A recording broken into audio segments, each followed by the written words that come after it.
بسم اللہ الرحمن الرحیم۔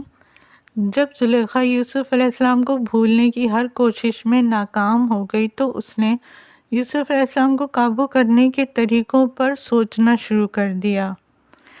آج کی ویڈیو میں ہمیں دیکھنا یہ ہے کہ ہماری لائف میں یہ سب کیسے فٹ ہوتا ہے اور ہمیں ایسے موقع پر کیا کرنا چاہیے اور ہم کس طرح کے بتوں کو پوجتے ہیں۔ لہٰذا ویڈیو کو لازمی پورا غور سے دیکھیے گا تاکہ اپنی لائف کو لنک کر سکیں۔ ایک رات زلیخا نے کنیز کو یہ کہہ کر واپس بھیج دیا کہ وہ اکیلے رہنا چاہتی ہے۔ جب کنیز چلی گئی اور رات تھوڑی گہری ہو گئی تو زلیخا بڑی سی چادر اوڑھ کر دبے قدموں آہستہ آہستہ باہر نکلی اور یوسف کے کمرے کی طرف چلی گئی۔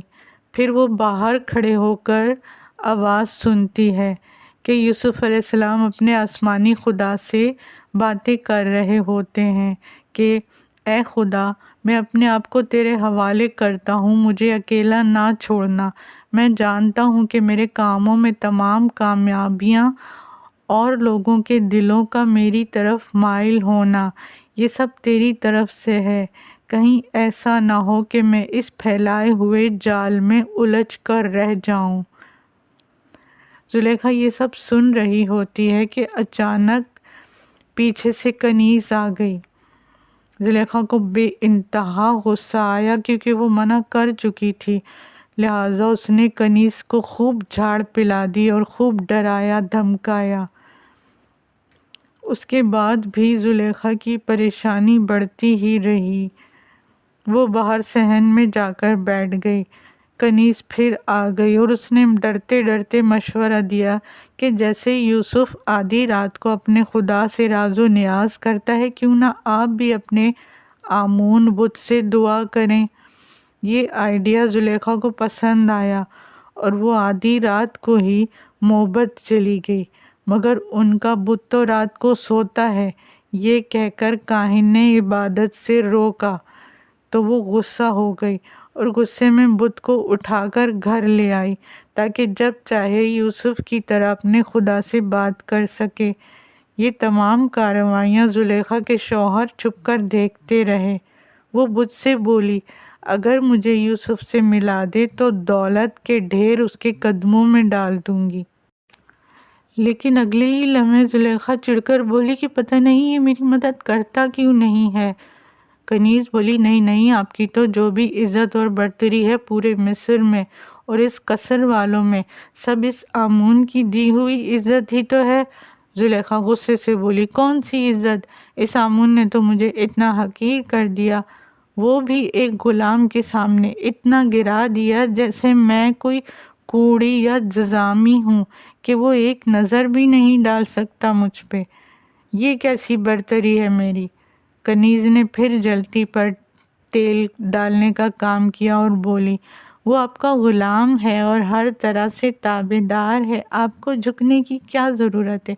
آپ اپنے اقتدار اور اختیار کو استعمال کیوں نہیں کرتی؟ اس بات سے زلیخا کو حوصلہ ملا اور اس نے سوچا، ہاں، مجھے کیا ضرورت ہے غلام کے آگے جھکنے کی؟ وہ میری حکم عدولی کر ہی نہیں سکتا۔ لہٰذا اس نے کنیز کو حکم دیا کہ اس کمرے کو بہترین طریقے سے آراستہ کر دیا جائے۔ اس ویڈیو کے شروع میں یوسف علیہ السلام نے جو دعا مانگی اس میں 3 پوائنٹس ہیں۔ تمام کامیابیاں اللہ کی طرف سے ہیں، دوسرا یہ کہ لوگوں کے دلوں کا مائل ہونا بھی اللہ کی طرف سے ہے، تیسرا یہ کہ کہیں میں سازشوں اور دنیا کے جال میں الجھ کر نہ رہ جاؤں۔ یہ تینوں معاملات ہر انسان کی زندگی میں لازمی پیش آتے ہیں۔ تو دیکھنا یہ ہے کہ کیا ہم بھی یوسف علیہ السلام کی طرح پیغمبرانہ سوچ کو لے کر چلتے ہیں یا نہیں۔ جب ہمیں کامیابیاں ملتی ہیں تو کیا ہم اللہ سے یہ کہتے ہیں کہ یہ تیری طرف سے ہے، یا یہ کہتے ہیں کہ یار میں نے محنت بھی تو بہت کی ہے نا، ذہانت بھی ہے مجھ میں، اور غرور تو اللہ نہ کروائے کبھی بھی۔ اور جب ناکامی ملتی ہے تو کہتے ہیں یہ سب اس کی وجہ سے ہوا ہے۔ دوسرا یہ کہ اگر کسی کا دل ہماری طرف مائل ہو جائے کیا کرتے ہیں؟ کیا ہم یہ کہتے ہیں کہ یہ اللہ کی طرف سے ہے؟ اس لیے میں اللہ سے مدد مانگتا ہوں یا اللہ سے پناہ مانگتا ہوں وغیرہ، یا پھر ہم اس شخص سے مزید فائدے اٹھانا شروع کر دیتے ہیں، یا اسے مزید پاگل بنا دینا شروع کر دیتے ہیں، یا بلیک میل کرتے ہیں، یا اپنی مٹھی میں کرنے کی کوشش کرتے ہیں اور پھر بولتے ہیں یار اپن ہے ہی اسمارٹ، لوگ تو مریں گے نا۔ کیا کوئی یوسف علیہ السلام سے زیادہ حسین اور ذہین ہو سکتا ہے؟ دوسرا پوائنٹ اس ویڈیو میں یہ ہے کہ یوسف علیہ السلام نے اپنے آسمانی خدا سے مدد مانگی، مگر زلیخا نے بت سے مدد مانگی اور اسے دولت دینے کی لالچ بھی تھی، جبکہ بت ایک پتھر تھا۔ کیا ہم بھی ضرورت کے وقت صرف واحد یکتا خدا سے مدد مانگتے ہیں؟ یقیناً ہر کوئی کہے گا کہ ہاں ہاں بالکل ایسا ہی ہے، مگر حقیقتاً ایسا نہیں ہے۔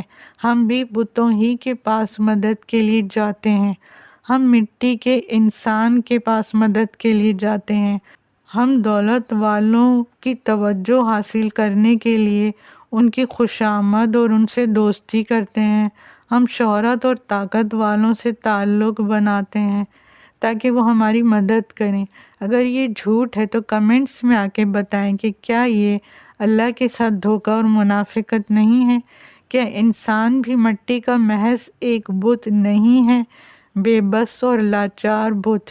پھر کیوں ہم اپنی اوقات بھول کر دولت مند دوستوں اور رشتہ داروں کے پیچھے بھاگتے ہیں اور غریبوں کو چھوڑنے کے لیے ہمارے پاس ہزار بہانے ہوتے ہیں؟ مگر اللہ سب دیکھ اور سن رہا ہوتا ہے۔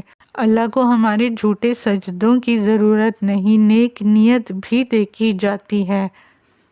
ویڈیو کا اگلا حصہ دیکھنے کے لیے لائک، سبسکرائب اور اپنے پیاروں سے شیئر کرنا نہ بھولیں۔